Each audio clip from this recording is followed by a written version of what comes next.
The sun lazily crept into the room, heralding the arrival of a Saturday morning that would forever alter my perception of family and belonging. As I reluctantly opened my eyes, I couldn't help but feel a sense of foreboding. Today was the day of my cousin Michael's long-anticipated housewarming party, an event that should have epitomized joy, togetherness, and familial love.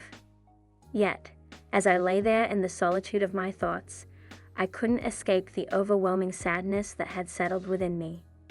The kitchen beckoned, and I found myself there, methodically preparing breakfast. Each action was deliberate, a mere distraction from the turmoil that raged within. Emotions swirled inside me like a brewing storm, and it was all because of what had transpired just 1 week ago. My own flesh and blood had extended invitations to everyone for this joyous celebration, everyone except me. In their cruel judgment, they had labeled me a Papa Janitor and deemed me unworthy of inclusion in this family gathering. Beside me, my husband, Jason, loomed as a constant presence. He had always been my rock, my unwavering support, my confidant. Yet, in recent times, his stance had shifted in ways I couldn't fathom. He had chosen to align himself with my family's decision, to uphold their judgment rather than extend his protective shelter to my wounded pride. The impact on my self-esteem was like a tidal wave, threatening to drown me in a sea of doubt and confusion. With the passing of days, the layers of secrecy that had shrouded my past began to peel away. Revelations, like shards of light piercing through a heavy curtain, illuminated the shadows that had concealed my history for far too long. Once upon a time, I had been on an unswerving trajectory toward a triumphant career in the realm of artistry. My parents had been my staunchest advocates, my unyielding source of encouragement. My dreams had revolved around becoming a celebrated artist, and it seemed as though the universe had conspired to make it a reality. But as life is wont to do, an unexpected twist of fate had disrupted my course. A tragic accident, a sudden bolt of lightning in the clearest of skies, had left me physically incapable of pursuing my artistic passions. I had lost the use of my hands, rendering my dreams of creation a painful impossibility. It was a shattering moment, one that plunged me into the depths of despair and hopelessness. Yet, I persevered, determined not to surrender to the cruel whims of fate. Despite the adversity that life had thrust upon me, I refused to give in to despair. I embarked on a journey of recovery and self-discovery. Physical therapy, unwavering determination, and an unbreakable spirit became my companions in the arduous battle to regain control of my hands. While the path was fraught with pain and frustration, I knew that giving up was not an option. My family, however, never fully comprehended the magnitude of my struggle. They couldn't grasp the emotional and physical torment I endured daily. To them, it appeared as if I had merely walked away from my dreams, casting aside my aspirations without a second thought. Their judgment stung, but I chose not to reveal the true depths of my suffering, believing that one day they would understand. That day never came, and the divide between us grew wider with each passing year. Their resentment festered, and they couldn't forgive me for what they perceived as my failure. I, on the other hand, had discovered solace and purpose in a surprising place, as a custodian at a local school. Cleaning the hallways, classrooms, and bathrooms became more than just a means of making ends meet. It evolved into a way for me to connect with the world and rebuild my sense of self-worth. As I scrubbed away the physical filth, I also scrubbed away the mental and emotional residue of my past, forging a new identity. As the years went by, I discovered that my life as a custodian held unexpected rewards. I began documenting my experiences on a blog, sharing stories of the school's daily happenings, and the small but meaningful interactions that took place in the quiet corners of the educational institution. My blog, aptly titled Sarah's Reflections, gained unexpected popularity, resonating with people who saw the value in every profession, no matter how humble it may seem. My storytelling touched the hearts of many, and I was soon invited to be a guest on a local television show. It was an opportunity I couldn't turn down, a chance to share my journey, the challenges I faced, and the triumphs I celebrated as a janitor turned custodian. But there was one more story that needed to be told, a story hidden in the depths of my past, a secret that had festered within me for far too long. One fateful night, I turned on the camera and began to share my truth with the world. I revealed the details of the tragic accident that had robbed me of my ability to create art, laying bare the physical and emotional pain I had endured. It was a raw and vulnerable moment, and as I spoke, tears flowed freely. The video resonated with viewers, and within hours, it went viral. News of my revelation reached the ears of my estranged family, sparking a media frenzy. They were furious and bewildered by my disclosure. For years, they had judged me without knowing the depths of my suffering, and now the truth had been exposed for all to see. Despite the chaos and controversy that ensued, I remained steadfast. I refused to back down or retract my words. The truth was too important, not just for me, but for anyone who had ever faced judgment or discrimination based on their past or their occupation. I became a symbol of resilience, a beacon of hope for those who had been unfairly judged. As my story began to spread like wildfire, it ignited discussions about the value of every profession and the unfairness of judgment based on past circumstances. The support I received from my newfound online community was overwhelming, and I was buoyed by their encouragement to continue sharing my journey. Invitations for interviews and appearances flooded in, and I accepted an offer to be a guest on a local television show. It was a pivotal moment for me to not only showcase the importance of every job, but also to confront the unspoken pain that had haunted me for years. One night, as the studio lights illuminated my face and the camera rolled, I opened my heart to the world. I recounted the tragic accident that had cruelly severed the link between my hands and my artistic dreams.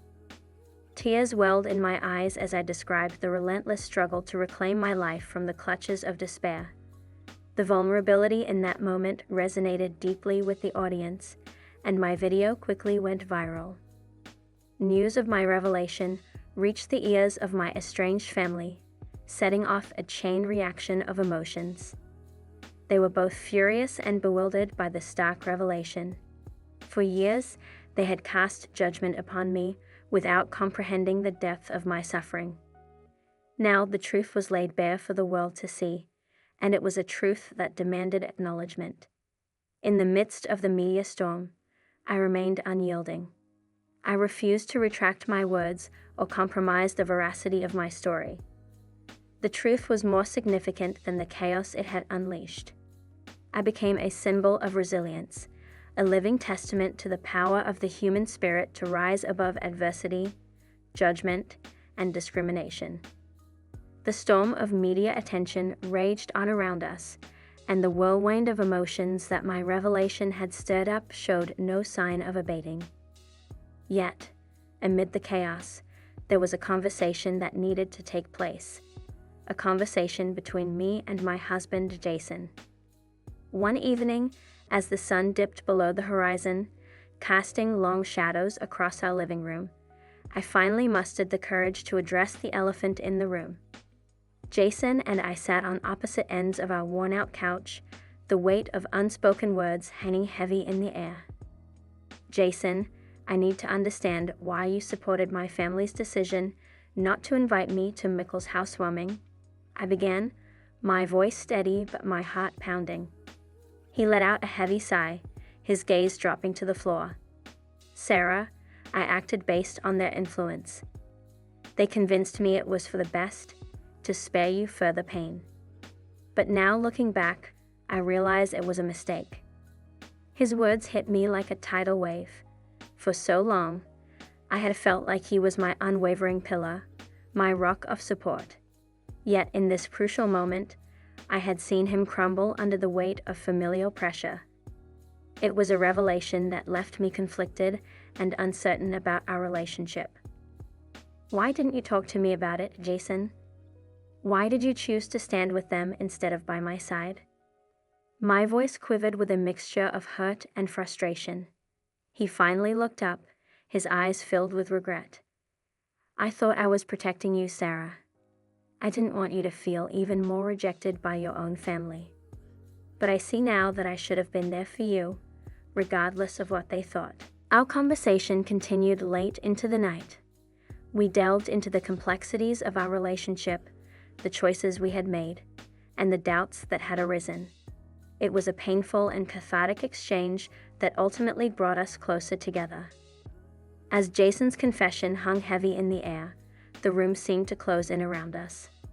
I had waited so long to have this conversation, and now that it was happening, I felt a mix of relief and uncertainty. We sat on our well-worn couch, facing each other, with the weight of unspoken emotions between us. Jason, I need to understand, I said, my voice trembling, why you chose to support my family's decision and not invite me to Mikkel's housewarming. He let out a deep sigh, his shoulders slumping under the weight of his own guilt. Sarah, I thought I was doing what was best for you. They convinced me that excluding you would spare you from further pain. But looking back now, I realize it was a terrible mistake. His admission hit me like a thunderbolt. For so long, I had seen Jason as my steadfast ally, the one person I could always count on. But in this crucial moment, he had faltered, swayed by the pressure of my family. It left me torn between understanding his intentions and feeling hurt by his actions. Why didn't you talk to me about it, Jason? I asked, my voice laced with a mixture of hurt and frustration. Why did you choose to align yourself with them instead of standing by my side? Jason finally looked up, his eyes filled with regret. I thought I was protecting you, Sarah. I didn't want you to feel even more rejected by your own family. But now, I see that I should have been there for you, regardless of what they thought. Our conversation continued late into the night, a raw and emotional exchange of our innermost thoughts and feelings. We delved into the complexities of our relationship, the choices we had made, and the doubts that had arisen between us. It was a painful but necessary process, a catharsis that ultimately brought us closer together. In the days and weeks that followed, we both made a conscious effort to rebuild the trust and connection that had been strained. We learned to communicate openly, to support each other's decisions, and to prioritize our shared commitment above all else. Our love grew stronger, fortified by the trials we had faced together. In the grand tapestry of life, my journey served as a poignant reminder that a person's true worth is not determined by their past or social status. Life is a complex and unpredictable journey, and I had navigated its twists and turns with unwavering self-belief and inner strength. The revelation of my past, while initially met with shock and controversy, had sparked important conversations about the value of every profession and the dangers of passing judgment without understanding the full story. It had encouraged others to question their own biases and preconceptions. As for my relationship with Jason, it had transformed into something deeper and more resilient. We had learned that open communication, empathy, and mutual support were the cornerstones of a strong partnership. Our shared vulnerability had brought us closer, and we faced the future together with renewed determination and love.